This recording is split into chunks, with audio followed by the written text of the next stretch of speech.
Oke, assalamualaikum warahmatullahi wabarakatuh. Waalaikumsalam warahmatullahi wabarakatuh. Selamat siang ibu-ibu. Siap, Pak. Ya, alhamdulillah di tengah pandemi corona dan di tengah bulan puasa ini kita masih ada waktu untuk berkumpul ya Bu ya, melakukan pertemuan.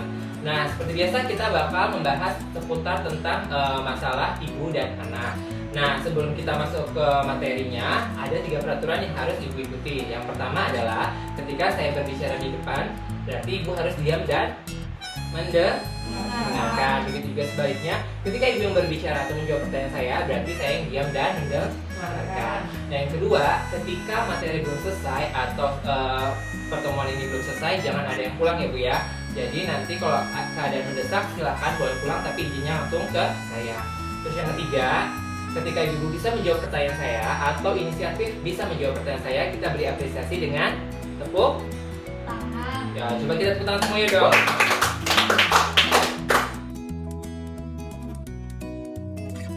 Oke, kita udah masuk ke modul keempat sesi kelima, yaitu tentang pencegahan penanganan stunting melalui pemenuhan kesejahteraan bayi baru lahir dan ibu menyusui.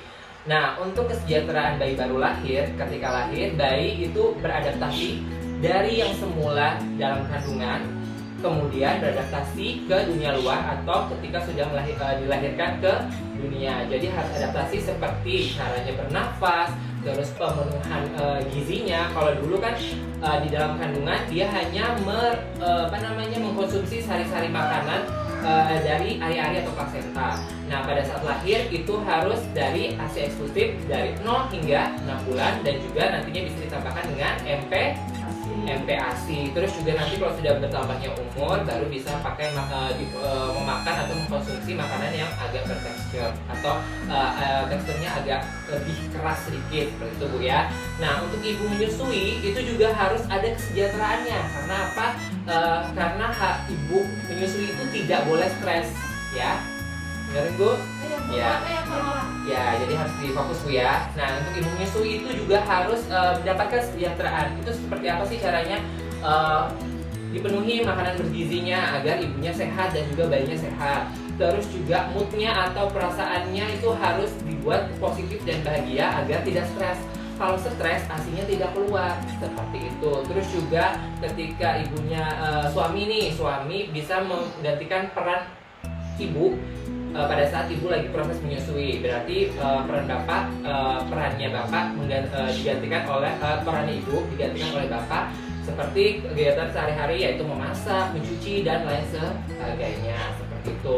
Dan juga ibu-ibu dalam kehidupan rumah tangga itu biasanya kan ada kebutuhan yang harus dicukupi ya, seperti kebutuhan materi, berarti sandang, pangan dan papan. Nah, untuk ibu menyusui dan bayi baru lahir itu ada kebutuhannya juga Bu. Ada 2 kebutuhan, namanya kebutuhan fisik dan kebutuhan mental. Nah, sekarang saya mau ajak ibu untuk berdiskusi kelompok ya.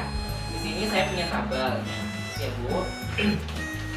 Di sini nanti saya akan bagi 2 kelompok karena di sini ada 4 orang. Saya bagi satu kelompok terdiri dari 2 orang. Jadi ini Ibu siapa namanya? Ibu Suci sama Ibu Mudayani itu kelompok 1. Ibu Winda sama Ibu Evi kelompok 2 ya. Nah, untuk kelompok 1 itu ada tabel kebutuhan bayi baru lahir sampai dengan usia 6 bulan. Untuk kelompok 2 ada tabel kebutuhan fisik dan mental ibu menyusui. Nah, nanti untuk kebutuhan fisik dan mental itu apa saja sih yang harus dipenuhi oleh bayi baru lahir dan ibu menyusui. Nah, terus siapa aja sih yang memberikan? Saya kasih waktu 5 menit untuk menjawab. Nanti salah satu dari ibu akan maju ke depan ya. Silakan. Apa ini?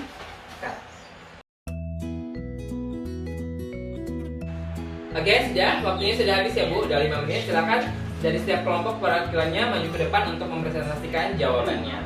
Silakan Ibu Mudayani. Terus nih, jangan dorong dong. Nanti kalau bantuan aja laju duluan. Ya udah siap jawabannya Ibu. Ibu Muda, jawabannya tabel kebutuhan bayi baru lahir sampai dengan usia 6 tahun. Kebutuhan fisiknya apa aja Bu? Pemberian ASI eksklusif dari MD. Terus siapa yang memberikan? Ibu. Ibu ya, karena kan ASI kan dari ayah susu ibu, dari ibunya langsung. Terus untuk kebutuhan mental, siapa yang memberikan? Kasih sayangnya? Dari si ibu atau suami dan keluarga. Ya, berarti peran keluarga sangat penting ya untuk memberikan rasa kasih sayang agar anaknya merasa aman, nyaman seperti itu. Terus untuk yang kedua, tabel kebutuhan fisik dan mental ibu menyusui. Dari segi fisiknya bu, kebutuhannya apa saja yang harus dipenuhi? Memberikan makanan bergizi. Yang nyaring bu, apa bukan? Memberikan makanan yang bergizi. Oh iya dong, itu dong, ngomongin nyaring, semangat. Terus siapa lagi yang memberikan bu? Ibu, suami, dan keluarga, Pak. Keluarga. Iya. Terus untuk mentalnya bu, untuk ibu menyusui. Membuat suasana hati ibu menyusui selalu positif dan bahagia. Terus yang memberikannya siapa bu? Bisa suami, keluarga, dan lingkungan sekitar kayak tetangganya gitu. Oke, betul sekali. Nah, betul apa yang dikatakan Ibu Minda tadi, bahwa ibu itu harus ibu menyusui harus dalam keadaan mentalnya positif dan bahagia. Seperti yang saya bilang tadi, kalau dalam keadaan stres, aslinya tidak akan keluar. Bukan dong buat ibu-ibunya. Silakan kembali lagi Bu. Terima kasih atas jawabannya.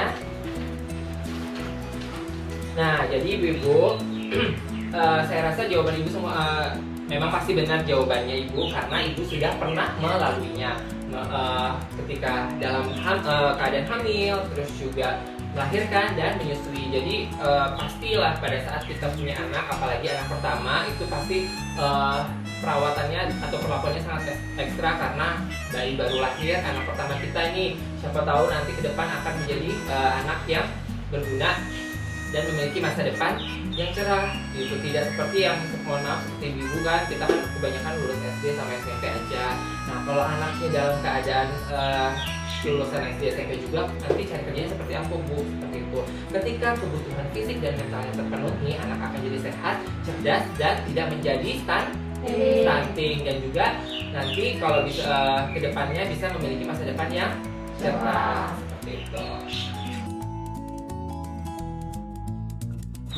Oke, demikian untuk pertemuan hari ini Bu ya. Saya harap Ibu bisa mengambil ilmunya dan mempraktekannya ketika mungkin Ibu sudah tahu apa yang harus Ibu lakukan. Tapi dengan materi yang saya sampaikan mungkin bisa menambah atau menyegarkan ingatan Ibu bahwa apa yang diucapkan Mas Angga ini benar pernah saya lakukan.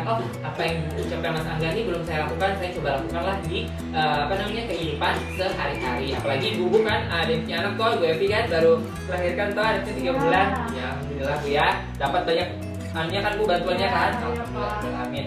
Kalau begitu saya cukupkan sampai di sini. Kurang lebihnya saya mohon maaf. Nanti sebelum pulang kita foto dokumentasi seperti biasa ya.